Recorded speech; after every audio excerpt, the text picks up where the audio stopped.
Okay, so welcome to this Monday seminar, which is all about the new model for research assessment at the medical faculty. So it concerns us because we are part of the medical faculty. It also concerns CTU and BHAM. So let's first look at the model which is still in place and which will still be in place for 2018, if I understand this correctly. So it's only from 19 onwards that the new model, which I will present, will come into force. So what you see here is the present model, which is really based on three criteria. This doesn't seem to, let me see, laser pointer, yeah. Three criteria. So the first one is the number of original research papers in-house and collaborations. In-house means that someone from this institute, for example, is first or last author. That is the definition of in-house. And this is standardized for resources. So basically the idea is that a big institute with a lot of personnel points will naturally produce more papers than a small one, so it is being standardized for these points. The second criterion is the maximum rank, which is the median of the maximum rank of all in-house research papers, and is not standardized. And the third one is competitive grant expenditure. So it's how many francs were spent out of competitive grants, SNF, NIH, you name it. And again, this is standardized for resources.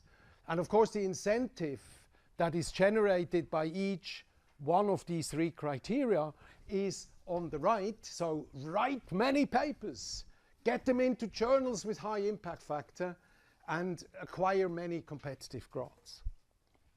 Okay? So now we're going to talk a little bit about the problems with this approach, and particularly the impact factor.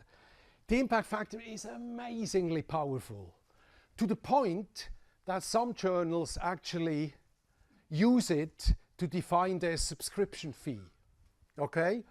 So Nature, that's not so long ago, said just pay $42, 42 pounds or 42 euros to get a subscription with Nature, and that corresponds to our impact factor. Okay? Sort of shows how important the impact factor is in some people's minds. Now, the impact factor is, of course, a journal-based measure, and it is a summary measure of how many times a paper has been cited in that journal. And you see the distribution of these citations for three journals, Nature, Science, and PLOS ONE. And you see the impact factor. Now, possibly people who have studied statistics with us have some comments on how good a summary measure this is for that. I don't know whether anyone would like to comment. Marcel, what would you recommend? What would you recommend how to summarize this distribution? I mean, it's sort of statistics. With a box plot usually we teach. Okay. So median, interquartile range, things like that. That's a picture of the distribution. The mean is always a drop. It's just the mean. It doesn't reflect typical values for that population. So essentially, if you have a paper in Science, it's quite unlikely that that paper will have been cited 34 times. If you look at that distribution, it's much more likely that it will be somewhere in here.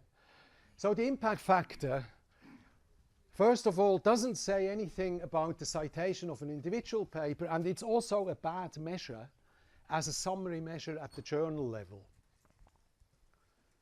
Okay? And that's also the case for journals like PLOS ONE. I mean, even with PLOS ONE, you see that discrepancy. It's much less of an issue than with these, but it's also, I mean, the same effect is visible. And what is also interesting is there are quite a few papers, even in science, that are not very cited. They're not cited a single time on zero, or cited, you know, a very modest number of times, sort of up to 10 times, which isn't great, okay? Now, let me illustrate this with a little example, this is an example that I'm very grateful for, namely Kurt Wüthrich, who won the Nobel Prize a few years ago for chemistry, who is at the ETH, wrote a letter to me. It's quite nice to receive letters from Nobel Prize laureates. So here's one. In Zusammenhang mit Ihrer Initiative betreffend High-Impact-Zeitschriften sende ich Ihnen in der Beilage die Listen meiner höchst zitierten Arbeiten. Eine Analyse der Impact-Faktor der dort aufgeführten Zeitschriften könnte möglicherweise als Unterstützung für Ihre Initiative benutzt werden. Basically what he's saying is, look at my publication list and it might be helpful for your argument against using the impact factor. He also says, you can read that yourself, which is also quite interesting remark that he makes here, that pressure to publish in high impact journals. You can't read it very well, I can't see, but you get the gist. Okay, so thank you, Professor Wüthrich. Let's look at your publication list. And I entered him into Web of Science, and I saw that, of course, as you'd expect from a Nobel Prize winning scientist, he's got some really highly cited papers. Like the first one, more than 5,000 times, 3,500, 2,500. Oh, these are really highly cited papers. Okay? Have you heard of these journals? Did you look at the journals? Let's look at the impact factors of these journals. Okay? Let's do it. Here they are.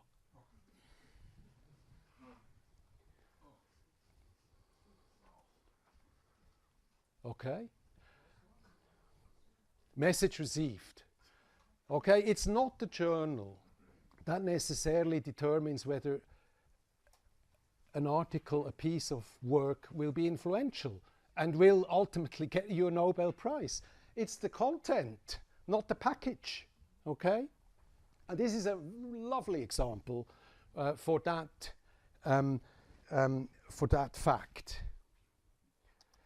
Now, the DORA declaration is an initiative which was started by the American Society of Cell Biology, a very well-respected professional society, together with editors and publishers of journals, etc. And basically was all about improving the ways in which the outputs of scientific research are evaluated. And they sort of published this declaration, and perhaps the most important point, that there are others, but the most important point that I want to highlight is this one. Do not use journal-based metrics, such as the journal impact factor, as a surrogate measure of the quality of individual research articles. To assess an individual scientist or for funding decisions. Okay? Makes a lot of sense based on what I just showed you with Kurt Wüthrich's example. Now, DORA had a lot of impact in the sense that a lot of people and prestigious universities have signed it. Harvard Medical School, MIT, Stanford, ETH Zurich, University of Zurich, EPFL, Swiss National Science Foundation, and, I haven't got that on it, the University of Bern has signed DORA. So that means we really should get away from the impact factor. my observation from a Bernese perspective is this has been signed, I think, 2 years ago. I did ask you, Dirk, when exactly was it signed? And I think it's about 2 years. Yeah, beginning of last year. So it's about 2 years now, and not much has happened in Bern. And I think the same certainly is true for the Swiss National Science Foundation. I know that. Not that much has happened. And I don't know about Zurich and Harvard and MIT. And there are hundreds of others that have signed this declaration. Also, ISPM has signed, as an institute, has signed the declaration as well. So how could we replace the impact factor? The National Institutes of Health, the NIH, has developed what in Nature was described as a hot new metric. Okay. And that is called the relative citation ratio. Published in PLOS Biology, in a very extensive, very detailed paper with a lot of appendices. I mean, they've been working on this for several years at the NIH with a lot of funding. So this is a new measure that uses citation rates to measure influence at the article level. So it's the attempt to replace the journal level, journal impact factor, with something which really measures the influence based on citations of the individual article. Okay? How do they do this? The relative citation ratio, of course, is a ratio. And ACR is the actual citation rate. And ECR is the expected citation rate. Now, we as epidemiologists, we love observed over expected. This is what it is. It's basically the observed rate and what would you expect. Now, of course, the point is how do we calculate the expected rate? But before I come to that, it's an article level measure. It's normalized to the field of research and peers using, and this is the clever thing about this new measure, a co-citation network. Okay? And NIH R01 funded papers. So basically you compete with NIH funded research. That's your reference. Okay? It's been, as I said, comprehensively evaluated in this article. And now it's time to get your laptops out or your smartphones. It is publicly available, freely accessible, a bit like PubMed. And basically you search in it like you search PubMed. So for example, you use the brackets for author, or you use that syntax that you use for PubMed, you use the same one in what is called iCite. Okay? Now, what is a co-citation network? So if you're interested in the impact measured by citations of this article here, okay, you have, first of all, articles above here that cite this article, but also cite other articles. In other words, they always cite the article that you're interested in plus several others, okay? And there's several of these papers. Now, as you know, we cite in a scientific paper typically 30 to 50 references. So very quickly, you get a co-citation network of articles that are co-cited by these here, with the article of interest that actually includes several hundred articles. Okay? So it's quite quick to establish a substantial co-citation network. Now, you might think you can influence this by citing yourself, but you can't, because what you cite does not enter the calculations. It's irrelevant what you cite in your article. Okay?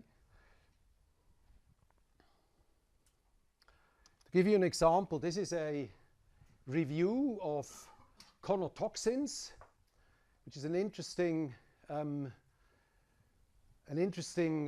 agent which may have therapeutic potential and pharmacological applications. It's a review article. And you see how the citations accumulate and how they sort of enter different disciplines. That's the interesting thing about these examples. So this could be pharmacology, this could be evolutionary biology, structural biology, biochemistry, genetics, etc. So many articles nowadays don't just stay within a pretty narrow field like pharmacology and pharmacy, which would be the Web of Science category for this article, but they're actually influencing, entering, being cited in other fields as well. So when you standardize citations using, which has been done in previous instruments, and you just use the Web of Science category pharmacology and pharmacy, you don't really standardize very well. Now, for example, in our field, we are standardized in the citation analysis that they do at the medical faculty using the citations to typical public health journals. That's good for us because we publish a lot in other journals. We publish a lot in infectious disease journals, in general medical journals. We publish in the BMJ, in the Lancet, etc. And we are compared to a field which typically gets fewer citations. Okay? So we benefit from that. No longer. It's bad for us, the RCR, because with the RCR we're really in that citation network which is which corresponds to that article, and it's a much better reference. Okay? Now just very briefly, cell biology is much more cited than neurological function. So these are journals in cell biology or articles in cell biology and neurological function. And you see the journal impact factor is higher in cell biology. The article citation rate is higher, but the RCR is standardized. It's the same. So there's no statistically significant difference between these two fields in the RCR. And that means, and you can show that for many other examples, that means this standardization to the citation network works. Okay?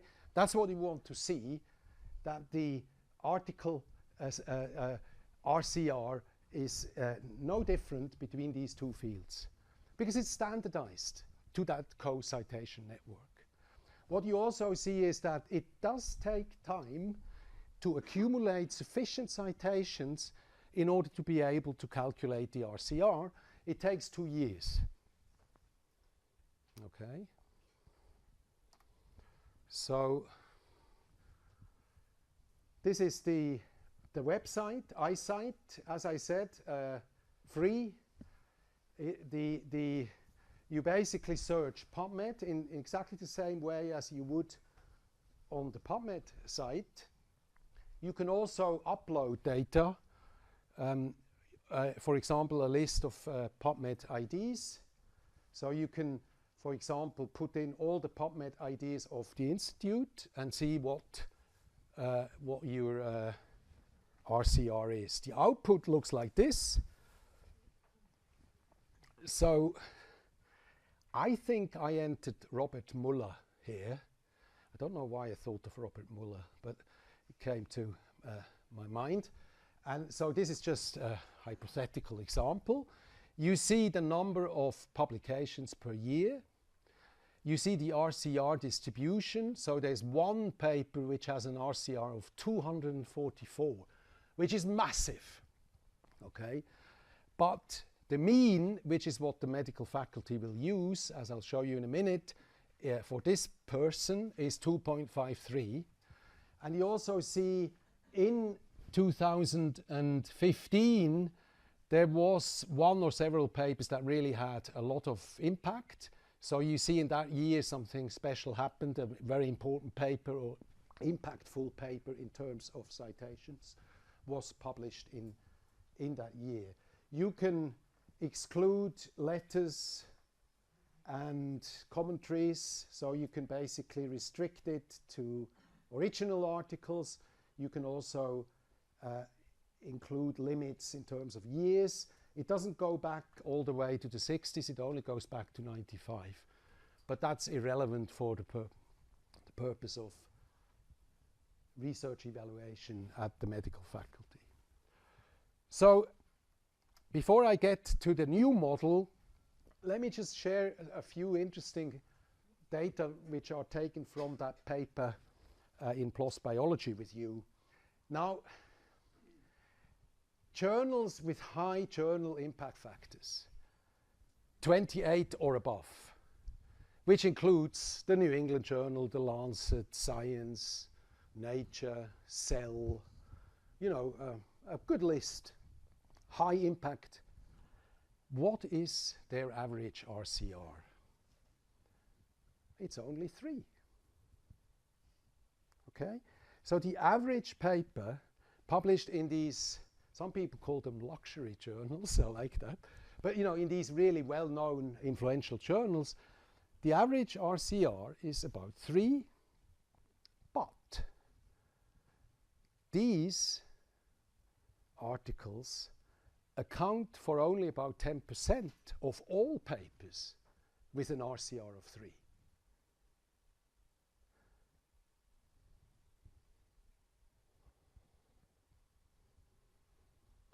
The message to you is, you can have really influential papers in other journals that don't belong to this exquisite group of high impact journals. And actually, the majority of influential papers was published in other journals and not in these very well-known influential journals. And I think that's a very nice message. I like that.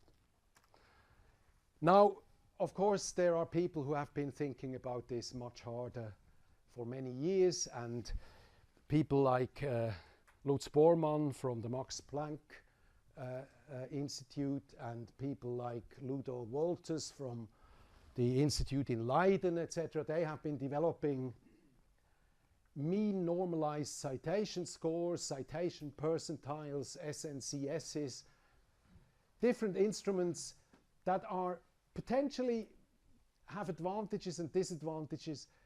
But the first thing to say is they correlate with the RCR very strongly. These people are not that happy about the RCR also because it takes away something from them that was unique. They could calculate these measures and sell it to universities, and the RCR makes it freely available for everyone. So this community of scientometrics and bibliometrics people don't like the RCR. They have criticisms. Some of them are probably valid, but if you look at it empirically, the RCR does something quite similar to what their measures do, which are not publicly available. So the present model has the weakness that it did it always, and I'll show you a graph in a minute, it did it always for the previous year. So it was always based on 1 year. And people in the faculty felt that this is undesirable, and they would like to have several years to have a more stable measure. So now, for publications, it will be 3 years. The mean of the last 3 years for number of publications standardized for resources. Original research papers are not the only contribution to science. You can, like Marcel publishes in what was it, Nature Oncology, a review. This wouldn't count, although it was a beautiful paper. So a weighting scheme for different papers is being introduced, and I'll show you the weighting in a minute. DORA declaration, we can't use the impact factor anymore. So let's replace it with the RCR at article level. Okay. Unfair assessment of resources in non-clinical institutes, only points for academic positions counted, which again is something probably we benefited from. So they are now saying everyone counts in a non-clinical institute, which you know, it can all be discussed. And this is the time horizon. The present model, as I said, really just looks at 1 year for all 3 indicators, whereas the new model for the citation analysis, the RCR, basically takes years -2 and -3. The same 3-year span is used, just the evaluation year plus the 2 previous years for resources and publications. And interestingly, for grant income, the year again is used.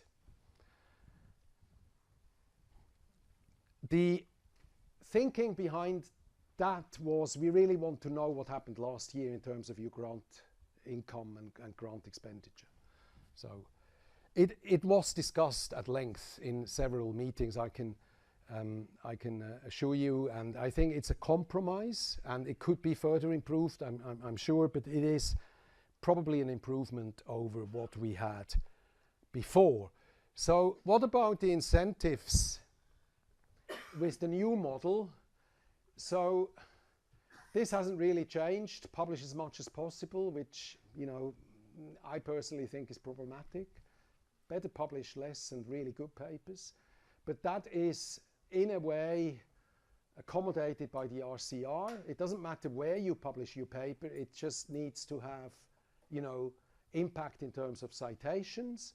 And competitive grants is basically, again, the same as before. It's exactly the same as before.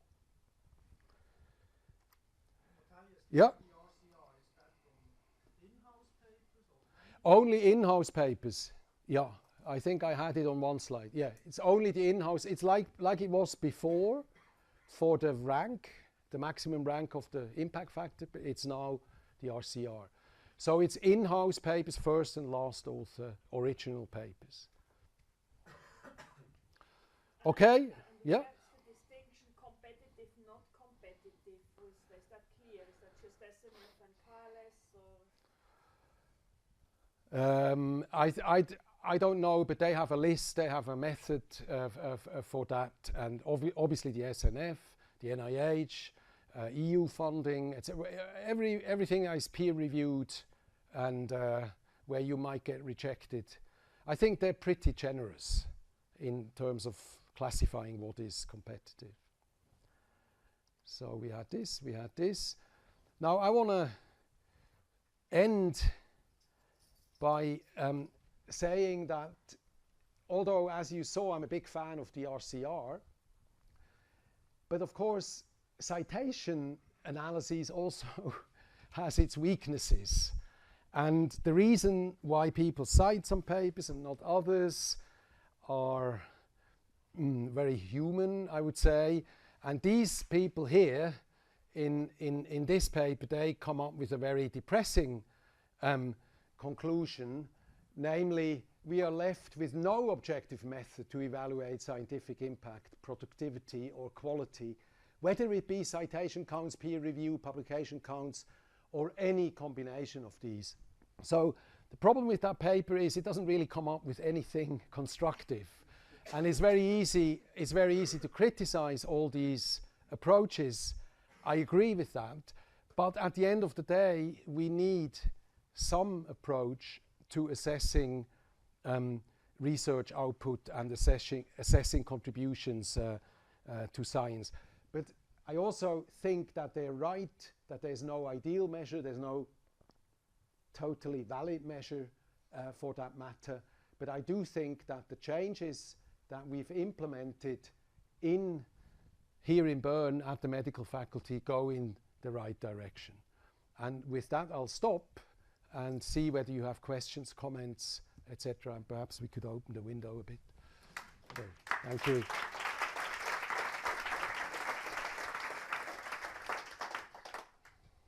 Yes, Julia. What about sharing data? So there have been all these discussions about making data more publicly available. How will this be featured then? Not at all. It will not be featured at all by the medical faculty, but it will increasingly play a role at the SNF. And as the SNF moves in that direction, I think they will probably follow suit. But you know, it's very difficult to change anything. It takes a long time. The clinical people don't really understand these things, but have a lot to say. And I think this is what we could achieve at this stage. So, but it's a very good point that you're raising. And it's not only sharing data, it's also publishing open access. So at the SNF, we're planning to actually look at that and give people feedback on how much they publish open access. And also, you know, through the green route, we will be using that in evaluation whether people publish open access or not in a few years' time. Thomas. I wonder if there's discussion about the time span that is considered for estimating impact. I always wondered, I've seen papers that were heavily cited with a time lag of 5-6 years. So, and then had a huge impact, but it's not somehow not accounted here, I think. Is it? Yes, that is an issue. I mean, if your paper sort of takes off minus 5 years after the publication, then this will not be as it of course you will still see it. It will be there. It will be an influential, but it will not count. It is biased towards. Yes, yes. I don't know, Dirk, do you want to comment on that? Because it's a point that always comes. Well, can't say anything to it. Yeah, it's just the way it is. Just Yeah. the way it is. Yeah. Don't be too innovative.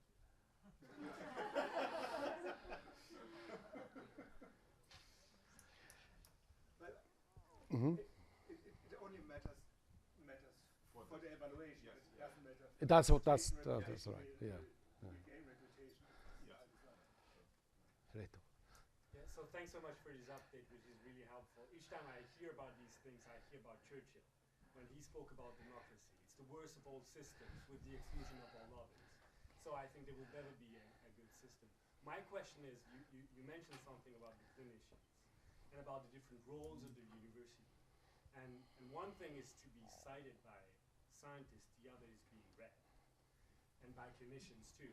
And here what we have noticed, so I just put my score there, and I think papers who are read and the way these reviews are done for clinicians, to clinicians, that we do not expect them to be cited, that's where I think we need to be careful how this evaluation is done, and that we gain a control on what gets into the score or not, because it will be unfair to then have us not write this paper to our colleagues just because it will make the RCR go down. So I think there would be in the nitty-gritty how we consider what goes into the score.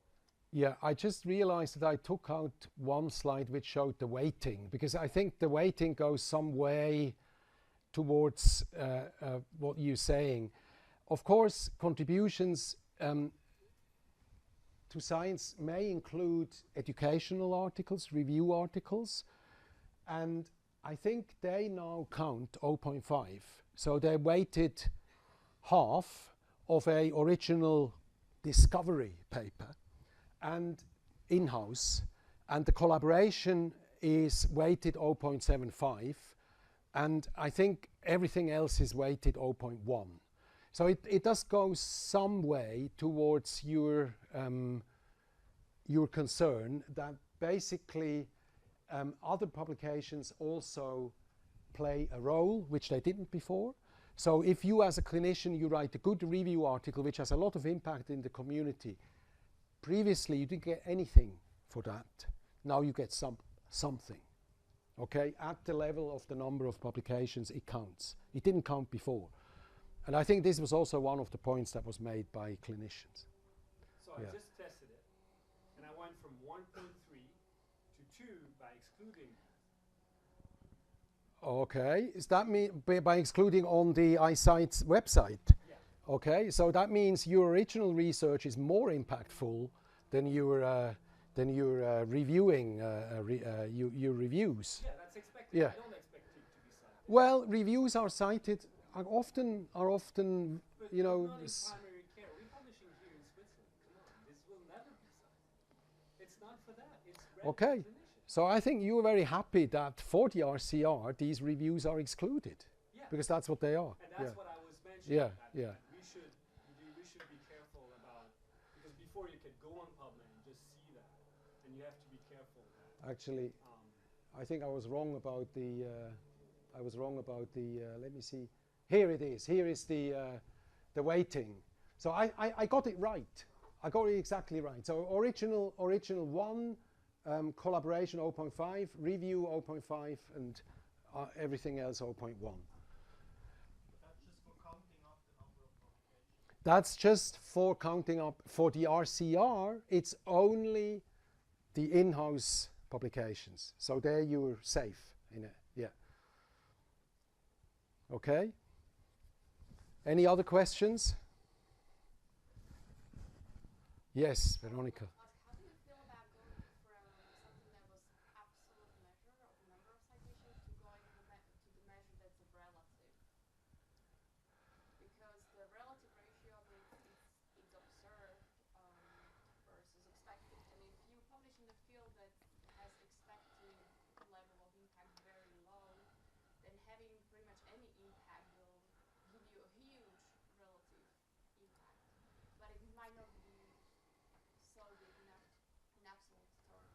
So there will be huge difference with your original number of citations.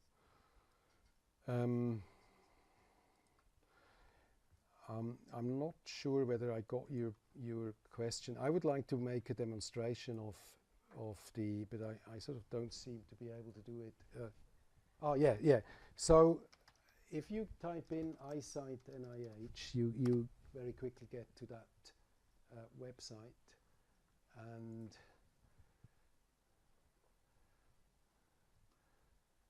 and this is the link to the paper that I mentioned. I mean, you can now launch it, and now we can enter. Well, perhaps better Muller R. Well, you know, the interesting thing is when you look yourself up, what you see is that you actually become much closer to other people. In my case, because I've basically got one paper which is very, very highly cited and which distorts the whole thing. And if you look at recent years, and then you sort of you still have, you know, you still are above 1, and as you know, you're above 1.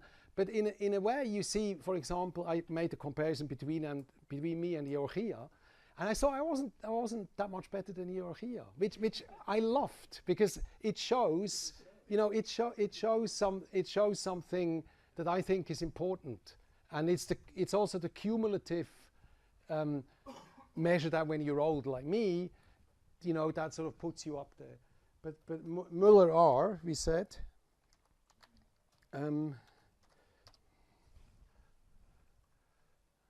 Okay, yeah.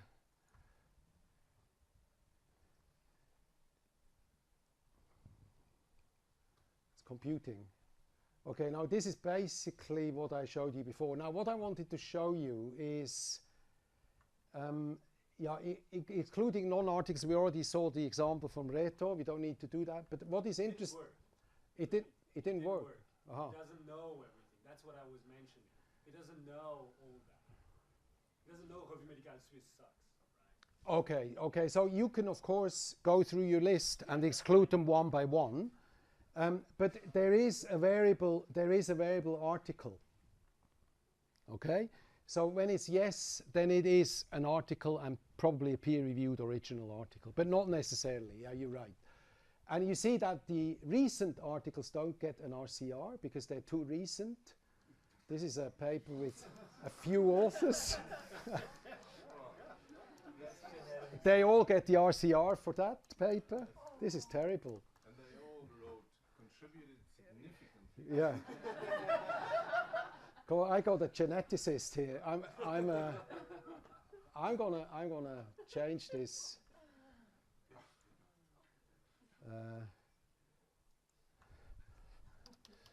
What is a less common name?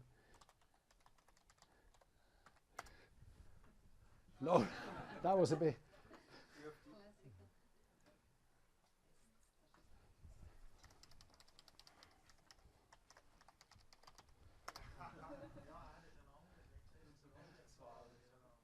Okay, so Robert Zwalen has an RCR which is sort of at 1. So he's right with the NIH-funded people. He's not above, but he is with them. He publishes quite a bit. And what you now can do, and in response to Veronica's question, you can get a spreadsheet. I hope this is going to work, which really makes it a bit clearer how this is calculated. The problem is you can't see it. Oh, now, yeah, this is the spreadsheet. So this is the PubMed ID.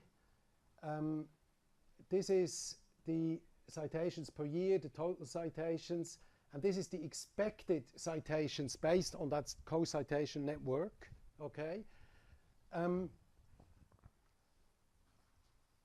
This is the field citation, which you need to look up in the field citation rate, which you need to look up in the PLOS biology paper. But basically, there is a regression analysis to get from that to that, and this is used for the RCR. But you could also use the field citation rate, which is essentially not standardized to the NIH.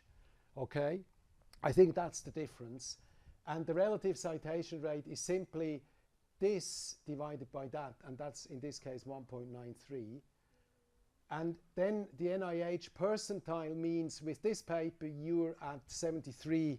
Pediatricians understand percentiles very well, so you're a big baby. You know, you're basically more cited than 72% of the NIH investigators. Okay? And this is not an article. Well, it has been classified as not being an article. It has been classified as not being. Do anything about this very often incorrect classification? Well, there it is. I mean, you can download your Excel sheet and correct it, but it's tedious. Yeah, but you get, this is also what I like. You really get all the raw data that you need in order to look at your list, to look at what is your influential article, and you can exclude, include, etc. You can use that Excel sheet, recalculate, etc. So I think that's quite a service to the community. I don't know whether I responded to your question, but you see, it's quite transparent. I also had another question about how exactly is the network calculated.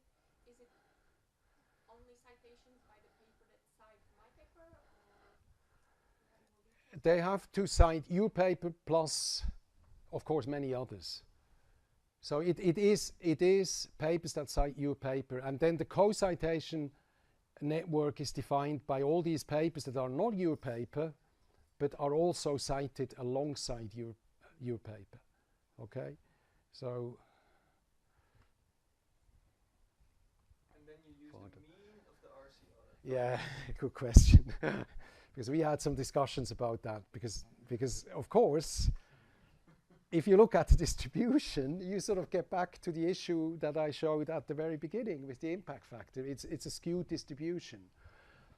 And the faculty understood that. and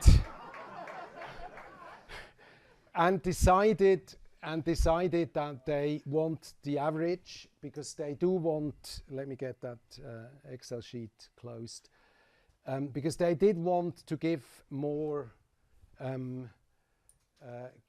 give more weight to the very high RCR papers, and that's why they chose the mean and not the median.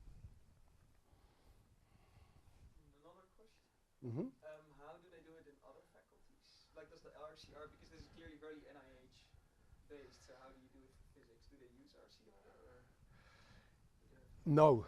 No, this is really based on PubMed.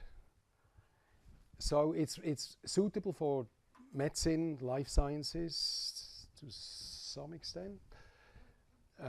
It's only PubMed index journals that enter these calculations. So, like, do they have alternatives? Because there, this problem is the same, I imagine, in physics. yeah, there is Scopus, which does something similar, but it's commercial, and it's totally intransparent how they calculate these ratios. But they do something similar, and the beauty of this really is that it was developed by the NIH over several years. It was really very comprehensively evaluated, and it's freely available. That is the great thing, but only for the medical life sciences field. Claudia. In a way, you're published for doing too much, because I just compared the statistics of Myrona and myself, and Myrona is considerably better than I am. Although the papers, it's the same papers, but I have other groups doing other stuff, so in a way you should focus just on very few things and do them really well. Yeah. and let the other, not do too much. I think that's what's called research. Focus on and do it really well. Focus and do it really well. But I know exactly what you mean. Because you're senior, you have 20 people under you, you're asked to write review articles, like Reto is asked to write, etc. So it might change a bit when you when you remove the review articles. The sort of not in Nature Oncology review articles, the more sort of local review articles that you mentioned. Here it's not you, it's rather the topic that these PCD papers are actually better cited than some of what the other groups do. It's just interesting. No. That should not be. That is exactly what I tried to get across. That should not have any impact, because it's standardized to your field, to your co-citation network. It shouldn't. That was this slide. Let me try to get back to it. That was this slide where I showed cell biology and neurological function. So you could replace that with asthma and primary ciliary dyskinesia, and you should get exactly the same. Let me see whether I can show it again. No. Yes. So you will start that slide here. I mean, this is the whole point, that this should not matter. That you should not have a disadvantage if you publish in neurological function, which is a small field, rather than cell biology. If I publish in PCD where most of the other papers are rubbish. It shouldn't matter where you publish. That's it. Yeah. I mean, this is the idea behind the instrument. Whether it works, I mean, this is one example where it clearly works. If you can show me an example where it doesn't, that would be really interesting. Because that point also, like your point with the paper that is sort of dormant and all of a sudden explodes after 5 years, these papers are not very common. It does happen, but it's not very common. The other point that always comes is I publish in a field where there are not many citations. It doesn't matter. That's the whole idea behind it. It's standardized because all the other papers in your co-citation network also have lower citations. So it's always relative to the co-citation network. Marcel. There's another question to getting the means. Mm-hmm. So for an institute, do you first average on every person and then average across persons, or do you average all the publications in one go? So if there are 50 Eckers and only 5 Mironas, you average across 55. Any comments on that issue? Every paper has the same weight. Yeah. Yeah, every paper has the same weight. Yeah. Okay. So what does this mean for our institute? How it turns out. And actually, I was wrong. It already starts next year. Yeah, yeah. So I do think it has implications in the sense that once again, think about the Tim Albert approach to choosing the journal. Don't take the impact factor for choosing the journal. Please think about where will this paper actually find an audience, find interest, and get cited, if you like. Okay, and which is good, which I think is good. So forget going down the impact factor ladder. We'll start with the New England Journal, then we go to JAMA, then we go to the Lancet, then we go. Don't do that. I mean, we've been saying this for many, many years, but now, you know, this change sort of supports that approach. And other than that, the changes are not, you know, if we look at them perhaps one more time. Again, it's only the RCR only matters for the in-house original papers. This, I don't really understand what it will mean for ISPM. And this, I think, is also good news for us in the sense that other contributions also count. The book chapters are not mentioned. You saw that on the little table. Well, it's 0.1, yeah, in that sense, but they're not explicitly mentioned. And this, I think, it doesn't really, it's not going to affect us greatly. I think the most important thing is probably the RCR.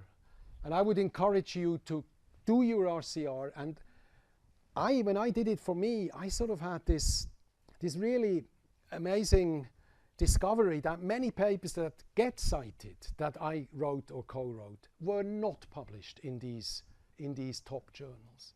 There are many, oh wow, this paper had such a lot of impact. I wouldn't have thought that. That's quite interesting. And I would encourage you to do that. It's quite a nice thing to understand what your impact was. No, the age index was never a metric that was used.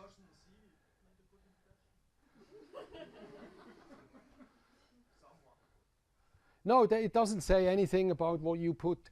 The personal CV, the SNF will be working on a template which should become available sometime next year, which hopefully will be a template that is used also by universities, that it becomes a little bit a standard for how scientists present themselves. And then, you know, then there will be another discussion based on that. And the age index, standardized for your academic age, will probably be something you can put in if you want to. No. That's citation. Cumulative problem is the older you get, the higher your H index. You know, so it's the H index, and then the M index is corrected for academic. You can correct it for the academic age. What's your academic age, Marcel? How many years? 15 is your academic age. Why do you think your academic age is 15? I'm afraid it's a bit longer. It's a bit more. Okay. So usually the date of the PhD, is that 15 years?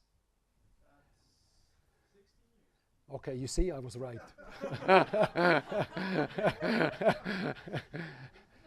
So typically it's the date of the PhD, and then the clock starts ticking for your academic age, and you use the academic age to standardize the age index. Yes, How are in-house papers Doris. counted when they are not PubMed indexed? Like they don't never get an RCR, right? Yeah, they're out. So they're just gone. Best not mention them. Yeah, but she means for the RCR. Yeah, If they're not PubMed indexed, they don't have an RCR, and rather than giving them a 0, I would just not mention them, because the 0 is going to have an impact, whereas, you know, I wouldn't include them. you're not including them into the research evaluation. So basically, I don't know, Dirk, what do you... I think the number of publications they still show up. If it's Journal of the Statistical Society, which the American Statistical Society journal is not PubMed. And it's a very good journal. So Yeah. I think it will be counted as an article, but not used to calculate the RCR. so just 0.5. So, Dirk, you can confirm that. It's just not going to count. Yeah, yeah. Any other corrections or comments, Dirk? Okay. So, if there are no further questions, thanks very much for coming, and goodbye.